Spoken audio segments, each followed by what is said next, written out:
Hello everybody, Gary Massa with Massa & Associates right here at Campos, and happy Tips Tuesday.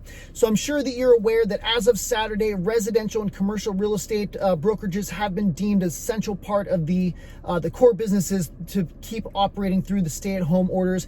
And so I have, after our leaders have been sending down basically the best practices and the way that we're going to be able to operate to keep transactions going, I pulled down about the 10 top practices that we're going to be implementing upon many others, but I'm going to go over that with you right now as part of our Tips Tuesday.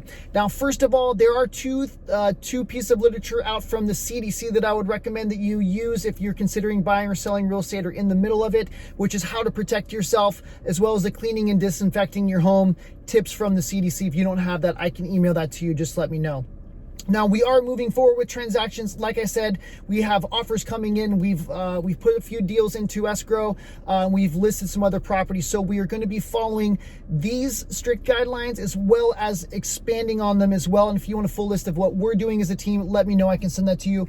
But if you're buying or selling real estate in the next 30 to 90 days or until the stay-at-home order is lifted, this is what you should be doing. First of all, considering your safety and comfort level at all times. That's the most important thing here, is safety first. And if you're not sure what exactly that means or your comfort level, talk to your agent throughout the entire process at whatever time that you don't feel as comfortable with anything.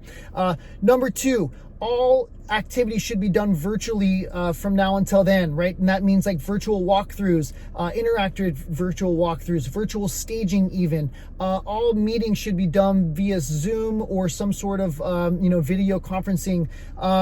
Professional photos should be done, and absolutely no broker open houses or group sort of showings will be doing during this time. We're going to be making sure that all buyers are pre-screened, so they're pre-qualified. We know that the house should be about what they're looking for, and then we'll schedule those showings with serious people only. Once we do get to the showings, we're going to be doing showing with one agent and only two prospective buyers or two people through the house at a time. It should be limited to the very most important people at the showing as well. But if there is more than two, there should be only two people in the house at one time, and limited to only necessary people. The seller should not be present at the home. They're really encouraged to leave all the lights on, the interior doors open up the window shades, just to limit the amount of surfaces that any of the buyers or attendees have to touch. Anyone entering should provide declaration of being asymptomatic, meaning that they don't have a cold, a flu symptoms, haven't traveled anywhere that was kind of known as a hotspot, or just been traveling in general. They should be filling out some sort of confirmation that that's not the case there. People entering should protect themselves with items such as gloves. We all remember these. Masks.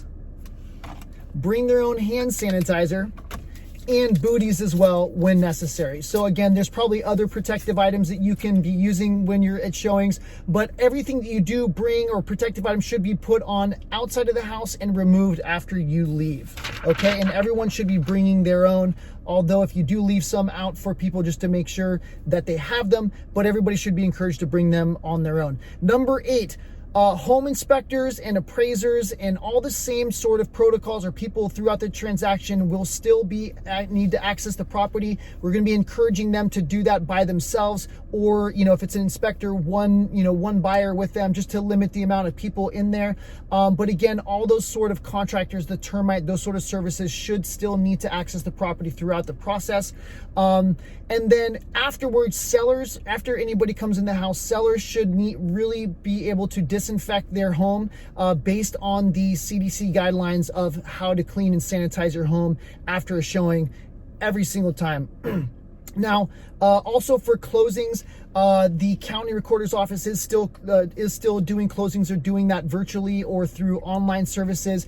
Escrow offices are still operating, but you should request, if possible, a virtual or electronic notary system. You should request that your escrow officers, your escrow company, is doing some sort of video conferencing with you, so they can verify identity over that Zoom call or that video call, to make sure that we limit wire fraud or eliminate wire fraud.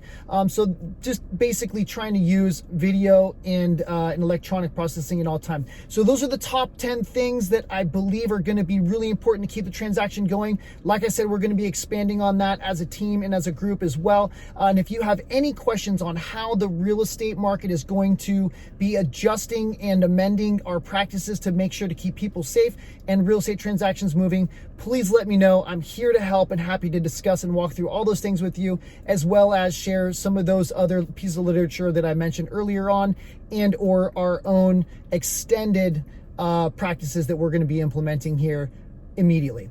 Thanks again. I hope you're all staying safe. And again, happy Tuesday. We'll see you soon.